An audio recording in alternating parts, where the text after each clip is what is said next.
हर हर महादेव। दोस्तों, आप सुन रहे थे मेरे साथ मनमर्जियां। मनमर्जियां भाग 14। गुड्डू के अरमानों पर पानी फेरकर मिश्रा जी जा चुके थे। मिश्रा जी के आगे किसी की नहीं चलती सोचकर मिश्राइन ने भी अपने हाथ पीछे खींच लिए। गुड्डू गुस्से से ऊपर चला गया। मिश्रा जी ने उसके सामने जो शर्त रखी थी वो गुड्डू भला कैसे मान लेता, और घर से चला भी जाता तो खाता क्या और रहता कहाँ। गुड्डू इसी कश्मकश में था कि वेदी खाना लेकर ऊपर आई। उसे देखते ही गुड्डू ने कहा, हमें नहीं खाना, ले जाओ वापस। कहा भैया, आप भी पिताजी की बात का बुरा मान रहे हो। वेदी ने गुड्डू के सामने बैठते हुए कहा। बुरा ना माने तो और क्या करे, मतलब जब से पैदा हुए हैं तब से पिताजी के हिसाब से ही तो अजीते आए हैं। अब तुम ही बताओ पिंकी में क्या कमी है। अच्छी खासी तो है और मोहल्ले की है तो और भी अच्छा है ना यार। गुड्डू ने कहा, हम तो आपकी बात समझ गए, लेकिन पिताजी को समझाना मुश्किल है। वैसे पिंकी के लिए उन्होंने कहा है तो सही ही कहा होगा।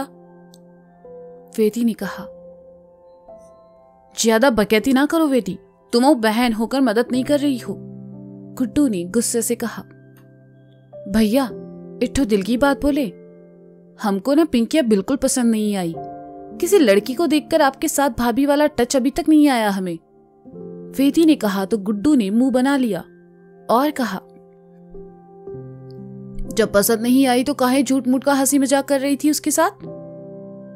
अरे घर आए मेहमान को मुंह पर थोड़े कहा जाता है कि पसंद नहीं है, खाना ठंडा हो रहा है, खा लीजिएगा। कहकर वेदी वहां से चली गई। गुड्डू ने प्लेट की ओर देखा। खाने का गुड्डू बहुत शौकीन रहा है, इसलिए खाना देखकर कुछ देर के लिए अपना गुस्सा भूल गया और खाना खा लिया। खाना खाकर गुड्डू अपने कमरे में आया और लेट गया। लेटे लेटे वह मिश्रा जी को मनाने की तरकीब सोचने लगा, लेकिन उससे भी पहले एक जरूरी काम था। वो था इस साल पास होना। धीरे धीरे वक्त गुजरने लगा। मिश्रा जी और पिंकी के बीच फंसकर गुड्डू ठीक से पढ़ाई नहीं कर पा रहा था। गोलू से भी नहीं मिला, ना ही बाहर जाता था। 2 हफ्ते देखते देखते निकल गए। रोशनी अब गुड्डू को नहीं छेड़ती थी। जब भी गुड्डू से सामना होता वह चुपचाप निकल जाती, शायद उसे भूलने की कोशिश कर रही थी। एग्जाम वाली सुबह पहला पेपर देखते ही गुड्डू की सिट्टी पिट्टी गुम, क्योंकि उसने कुछ नहीं पढ़ा था। जैसे तैसे गुड्डू ने पेपर दिए और बाहर आया। सामने ही बरामदे से गुजरते गोलू पर नजर पड़ी। गोलू, गुड्डू ने आवाज लगाई तो गोलू रुक गया। गुड्डू उसके पास आया और कहा, काबे चिरे, अभी तक नाराज हो? हम काहे नाराज होंगे भैया, तुम्हों को आशिकी से फुर्सत ना मिल रही। गोलू ने लगभग ताना मारते हुए कहा। कहा यार गोलू, तुम भी खिंचाई कर रहे हो हमारी, मतलब। अच्छा छोड़ो, उस दिन के लिए सॉरी, गुस्से गुस्से में बोल दिए वो सब। अब दोस्त से नहीं बोलेंगे तो किसको बोलेंगे? गुड्डू ने गोलू को मनाते हुए कहा। चाय समोसे खिलाओ तो माफ करेंगे। गोलू ने भी माफी की शर्त रख दी, जिसे गुड्डू ने खुशी खुशी मान लिया। दोनों कॉलेज से बाहर आए और समोसे वाली थड़ी के पास आकर 4 समोसे और 2 चाय देने को कहा। गुड्डू और गोलू ने चाय ली और पीने लगे। गोलू का भारी मन थोड़ा शांत हुआ। बातों बातों में गोलू ने कहा, तुम्हारा और पिंकिया का मामला कुछ आगे बढ़ा कि नहीं? अबे ना पूछो का बवाल हुई है। हम पिताजी से कह दिए कि ब्याह करेंगे तो पिंकी से, वरना किसी से भी नहीं। गुड्डू ने कहा। फिर क्या कहे मिश्रा जी? गोलू ने समोसा डकारते हुए कहा। कहा घर छोड़ दो और कर लो पिंकिया से शादी। गुड्डू ने मुंह लटका कर कहा। गोलू ने सुना तो उसके दिमाग में तुरंत खुराफाती मची और उसने कहा, सही तो कहे हैं मिश्रा जी, ई करने से हुई है तुम्हारे प्यार की अग्नि परीक्षा। तुमको पिंकिया चाहिए और पिंकिया को तुम, फिर घर बार पैसा किस लिए? हम तो कहेंगे गुड्डू भैया कि परीक्षा के बाद पिंकिया से मिल लो और कर लो शादी। मिश्रा जी बाद में काहे उखाड़ लेंगे। गोलू ने कहा तो उसकी बातें सीधे जाकर गुड्डू के दिमाग पर लगी और उसने कहा, बात तो तुम सही कह रहे हो गोलू, अगर प्यार में अग्नि परीक्षा देनी है तो हम जरूर देंगे। अब आएगा मजा। पिंकी अगर तुम सच में गुड्डू भैया से प्यार करती हो तो तुम उस शादी के लिए तुरंत हाँ कर दोगी, और अगर ना बोली तो तुम्हारी नजर गुड्डू पर नहीं बल्कि गुड्डू के पैसों पर है। तुम्हारी सच्चाई तो अब हम सामने लाएंगे। गोलू मुस्कुराते हुए मन ही मन सोचने लगा। उसे मुस्कुराता देखकर गुड्डू ने कहा, काबे का सोच में डूबे हो? अरे कुछ नहीं भैया, हम तो अभी से तुमको शेरवानी में इमेजिन कर रहे हैं। का स्मार्ट लग रहे हो, गोलू ने कहा। खा यार, तुम भी कभी कभी ना शर्माने पर मजबूर कर देते हो, मतलब एकदम चोचक, गुड्डू ने खुश होते हुए कहा। हंस लो गुड्डू भैया, उसके बाद तो तुम्हें रोना ही है, पर जिंदगी भर के रोने से अच्छा है हम तुमको सिर्फ एक बार रुलाएं। गोलू ने गुड्डू की ओर देखकर मन ही मन कहा, और फिर दोनों घर के लिए निकल पड़े। घर आकर गुड्डू पढ़ाई में ध्यान लगाने लगा, लेकिन आंखों के सामने बस पिंकी का चेहरा आना। मुश्किल से गुड्डू ने 2 चैप्टर याद किए और फिर किताब सीने पर रखकर सो गया। जैसे तैसे गुड्डू ने एग्जाम्स दिए और आखिरी पेपर वाले दिन उसने पिंकी को मोती झिलाने को कहा। गुड्डू वहां बैठकर पिंकी के आने का इंतजार करने लगा। कुछ देर बाद पिंकी वहां आई और चेहरे से स्कार्फ हटाते हुए कहा, कहो गुड्डू, यहाँ क्यों बुलाया हमें?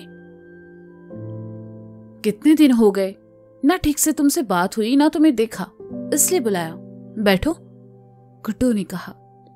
पिंकी आकर उसके बगल में बैठ गई और कहने लगी, तुम तो जानते हो ना गुड्डू, जब से घर में हमारे बारे में पता चला है तब से पापा की नजर मुझ पर ही रहती है। आज भी बड़ी मुश्किल से आई हूं। फिक्र मत करो पिंकिया, उस सब का हल ढूंढ लिया है हमने, गुड्डू ने कहा। क्या? पिंकी ने गुड्डू की ओर देखते हुए पूछा। तो गुड्डू उसकी ओर पलटा और पिंकी के हाथों को अपने हाथों में लेकर कहा, शादी कर लेते हैं पिंकी। सच? तुम्हारे पापा मान गए? पिंकी ने एक्साइटेड होकर कहा। नहीं, वो नहीं माने। उन्होंने कहा कि अगर तुमसे शादी करनी है तो घर छोड़ दूं, इसलिए हमने उनका घर छोड़ने का फैसला कर लिया है। हम तुम्हारे साथ रहेंगे, गुड्डू ने कहा। तो पिंकी के चेहरे के भाव एकदम से बदल गए। कहां वह गुड्डू के घर महारानी की तरह रहने का सोच रही थी और कहां गुड्डू ने उसे जमीन पर ला पटका। नहीं नहीं गुड्डू, ऐसे कैसे तुम घर छोड़ दोगे? और शादी के बाद रहेंगे कहां? खाएंगे क्या? जिएंगे कैसे? तुम्हें तो आदत भी नहीं है इन सब की, और घर से बाहर रहने की। तुम्हारा ये फैसला बिल्कुल बकवास है, समझे? पिंकी ने कहा। काहे नहीं रह सकते पिंकी? अगर तुम और तुम्हारा प्यार हमारे साथ है तो हम कहीं भी रह लेंगे। अरे नौकरी कर लेंगे छोटी मोटी, गुड्डू ने कहा। तो पिंकी को और परवाह होने लगी। उसने ऐसी जिंदगी के सपने तो कतई नहीं देखे थे। उसने प्यार से गुड्डू के चेहरे को अपने हाथों में लिया और कहने लगी, ऑफ कोर्स गुड्डू, हम तुम्हारे साथ हैं, लेकिन प्यार से पेट नहीं भरता है। ये कहना आसान है कि नौकरी कर लोगे, लेकिन तुम्हें तो कोई काम भी नहीं आता। माना कि तुम्हारे पापा अभी नाराज हैं, पर उन्हें मना भी तो सकते हैं। शुरू शुरू में ये बातें अच्छी लगती है, लेकिन जैसे जैसे वक्त गुजरेगा हमें सब चाहिए होगा, घर, परिवार, पैसा और खाना भी। गुड्डू को पिंकी की बात कुछ कुछ समझ आ रही थी। उसने कहा, हाँ यार पिंकिया, कह तो तुम सही रही हो, लेकिन तुम हमारे पिताजी को जानती नहीं हो। वो बहुत जिद्दी हैं, वो इतनी आसानी से हमारी बात नहीं सुनेंगे। उसके लिए हमारे पास प्लान है, पिंकी ने सोचते हुए कहा। कैसा प्लान? गुड्डू ने पूछा। वक्त आने पर बताएंगे, अभी तो जो तुम्हारे पिताजी कहे तुम बस वही करो, पिंकी ने सोचते हुए कहा। उसकी बातें गुड्डू के सर के ऊपर से जा रही थी। गुड्डू ने कंफ्यूजन में देखकर पिंकी ने उसके हाथ को अपने हाथों में लेकर कहा, गुड्डू, तुम्हें हम पर भरोसा है ना?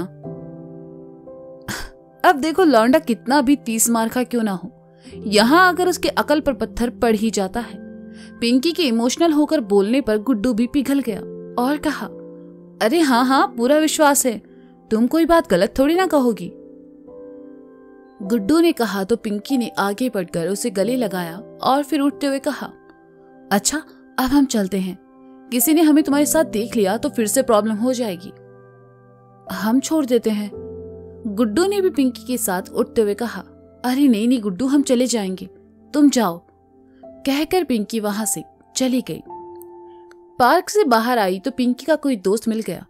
पिंकी उसके साथ बाइक पर बैठकर घर के लिए निकल गई। गुड्डू भी घर आया। जैसे ही घर में घुसा, सामने बैठे मिश्रा जी ने कहा, कहां से आ रहे हो? बाहर से, गुड्डू ने कहा। हम अंधे नहीं हैं, वो तो हमका भी दिख रहा है कि बाहर से आए हो, लेकिन बाहर से कहां? मिश्रा जी ने कहा, दोस्त से मिलने गए थे किसी काम से। गुड्डू ने झूठ कहा, जिसे मिश्रा जी ने भांप लिया, लेकिन कुछ न कहकर उसे अंदर जाने का इशारा किया। गुड्डू आकर उनके सामने खड़ा हो गया तो मिश्रा जी ने कहा, परीक्षा खत्म हो गई तुम्हारी? जी पिताजी, गुड्डू ने कहा। तो बेटा कल से फुल टाइम शोरूम आना शुरू कर दो। कहा है कि शादियों का सीजन है और काम ज्यादा है, का समझे? मिश्रा जी ने कहा। हम शोरूम पर काम नहीं करेंगे, गुड्डू ने कहा। काहे नहीं आओगे बे? तुम्हारे बाप ने ना बेटा कुबेर का खजाना दबा के नहीं रखा है। ये जो महंगा महंगा फैशन का कपड़ा, अच्छा खाना मिलता है ना, ये उसे शोरूम से आता है। जिम्मेदारी संभालना शुरू कर दो। मिश्रा जी ने कहा। हम कुछ और करना चाहते हैं, गुड्डू ने कहा। क्या करना चाहते हो? पढ़ाई तुमसे हो ही नहीं रही, शोरूम तुम्हें पसंद नहीं, दिन भर घूमना रंगबाजी करना है बस। लगता है अभी तक प्यार का बुखार नहीं उतरा है तुम्हारा। मिश्रा जी ने गुड्डू को ताना मारते हुए कहा। तो गुड्डू चुप हो गया और कुछ देर बाद वहां से चला गया। उसके जाते ही मिश्रा जी ने मिश्राइन से कहा, देखा कैसे मुंह छिपाकर भाग रहे तुम्हारे सपूत। हम कह रहे हैं मिश्राइन, किसी दिन पूरे कानपुर में हमारी छिचली करवा देगा ये लौंडा। कैसी बातें कर रहे हैं, हमारा इकलौता बेटा है जी, मिश्राइन ने कहा। इकलौता है तो कहीं अपने सर पर बैठा ले। तुम समझ नहीं रही हो मिश्राइन, ई उम्र में जब ये लड़का कुछ बन सकता है या फिर बर्बाद हो सकता है। हम उसे डांट रहे तो उसके भले के लिए, मिश्रा जी ने कहा। लेकिन इतनी सख्ती भी ठीक नहीं है, वो अब बड़ा हो गया है, मिश्राइन ने गुड्डू की साइड लेते हुए कहा। मिश्राइन बड़ा हुआ है, लेकिन अभी भी वो अपनी जिंदगी में सही फैसले लेने के लिए सक्षम नहीं है। हम उसे पिंकिया से शादी करने नहीं दे सकते बस, कहकर मिश्रा जी उठकर चले गए। गुड्डू अपने कमरे में आकर सो गया। गुड्डू के एग्जाम खत्म हो चुके थे और उसे अब कॉलेज भी नहीं जाना था, लेकिन वह शोरूम भी नहीं जाता था। या तो दिन भर दोस्तों के साथ क्रिकेट खेलता या फिर घर में पड़े पड़े पिंकी को फोन पर बातें करता रहता। मिश्रा जी के लेक्चर सुनने को मिलते, लेकिन गुड्डू ने खुद को ढीठ बना लिया। हफ्ता गुजर गया, लेकिन गुड्डू पिंकी से नहीं मिल पाया। एक शाम वह तैयार होकर घर से निकला और पिंकी को मिलने को कहा। गुड्डू बनारसी चाय वाले के पास आया और पिंकी का इंतजार करने लगा। कुछ देर बाद पिंकी आई और कहा, हाँ गुड्डू, काहे बुलाया इतनी शाम में? तुम्हारी याद आ रही थी इसलिए। बस बहुत हुआ पिंकिया, अब हम नहीं मनाएंगे पिताजी को, ना वो हमारी सुनते थे ना आप सुनेंगे, गुड्डू ने कहा। मतलब? पिंकी ने अनजान बनते हुए कहा। मतलब हम कल ही शादी करेंगे तुमसे, गुड्डू ने कहा। गुड्डू, शादी ब्याह कोई बच्चों का खेल नहीं है जो कर लोगे। सच कहूं तो तुमको भरोसा ही नहीं है हम पे, कहकर पिंकी वहां से चली गई। गुड्डू भी गुस्से में अपने दोस्तों के अड्डे पर पहुंचा, जहां हर रोज उसके दोस्त बियर और चिकन की महफिल जमाते थे। लेकिन गुड्डू आज से पहले यहां कभी नहीं आया। गुड्डू को वहां देखते ही उसके दोस्त खुश हो गए और कहा, अरे जियो गुड्डू, लगता है लौंडा बड़ा हो गया, भाई के लिए कोई कुर्सी लाओ रे। गुड्डू उनके बीच आकर बैठा तो एक दोस्त ने कहा, भाई पानी के साथ या सोडा के साथ? गुड्डू ने कुछ नहीं कहा, सामने पड़ी बियर की बोतल उठाई और हलक से नीचे उतारी। सब उसे देखते ही रह गए। कहीं से घूमते घामते गोलू वहां आ पहुंचा। जब उसने गुड्डू को उन लोगों के बीच बैठा देखा तो उसे उठाते हुए कहा, गुड्डू भैया पगला गए हो का कर रहे हो इन लोगों के बीच? चलो उठो। और तुम लोग सालो जानते हो ना ये कभी नहीं पीता, फिर काहे पिला दिए बे? गोलू ने गुड्डू को उठाया। गुड्डू ने पहली बार पी थी इसलिए नशे में था। गोलू जैसे तैसे उसे घर लेकर आया। गुड्डू को नशे में देखते ही मिश्रा जी का चेहरा लाल हो गया, लेकिन गुड्डू इस हालत में नहीं था कि उसे वह कुछ कह पाए। उन्होंने गोलू को इशारा किया कि गुड्डू को उसके कमरे में लेकर जाए। मिश्रा जी आकर तख्ते पर बैठ गए और सोच में डूब गए।